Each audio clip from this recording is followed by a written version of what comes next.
Hello mga kachika! Welcome back to my channel.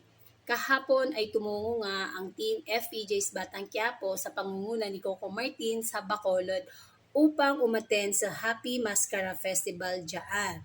At panoorin natin ang video na ito. Credit to the owner sa mga owner ng video na to. Tara, let's watch this. Tignan nyo po, nakikita nyo po, napakakunti na lang ng area sa stage ng ginagalawan nila Coco Martin. At tignan nyo po yung mga tao, hindi na po mahulugan ng karayom. Kung may mahulog man na karayom dyan, lalong hindi mo na makikita sa sobrang daming tao na pumunta dyan sa mall. Isa yung Ayala Mall. Dahil nga nag-celebrate ang Bacolod ng Mascara Festival. At isa nga sa na pumunta dyan upang makisaya ang Team FPJ's Batang Quiapo. Coco Martin, Ivana Alawi, Basilio Smaglas, Lito Lapid,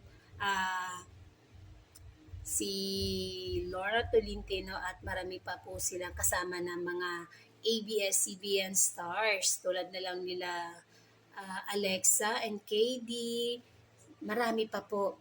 Kaya naman, ayan na po si Ivana. Kaya naman, tuwang-tuwa din sina Coco Martin sa pag-welcome sa kanila dyan sa Bacolod. Kaya talagang nagpapasalamat siya ng marami sa mainit na pagtanggap at suportang pagmamahal na ibinigay sa kanila ng mga taga Bacolod non. Bacolod non. Ayan, ABS-CBN Kapamilya Caravan Mascara Festival 2023. Kaya naman, mas lalong ginanahan na mag-perform sina Coco Martin and Ivana Alawi. Tignan nyo, nagduwit pa po ang dalawa at sigaw nga ng marami dyan, tanggol and bubbles.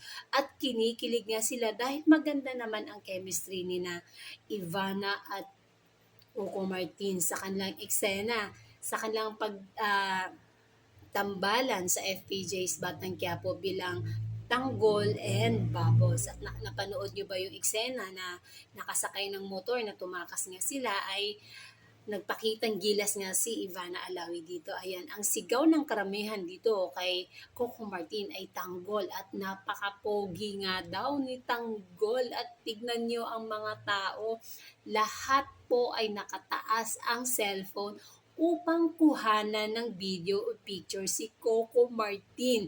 Ganon si Coco Martin na inaabangan ng mga tiga Bacolod. Dahil tuwang-tuwa nga sila dahil bumisita sa kanila si Tanggol as Coco Martin. Kaya naman nagpapasalamat din talaga sina Coco Martin sa mainit na pagtanggap at sa pagmamahal na ipinakita ng mga tiga Bacolod sa kanila. And that's it mga kachika. Sana nag-enjoy kayo. Sana i-share kong video ngayon sa inyo.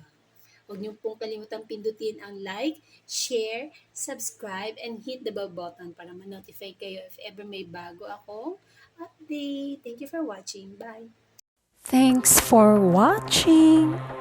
Subscribe and like. Don't forget to comment down below.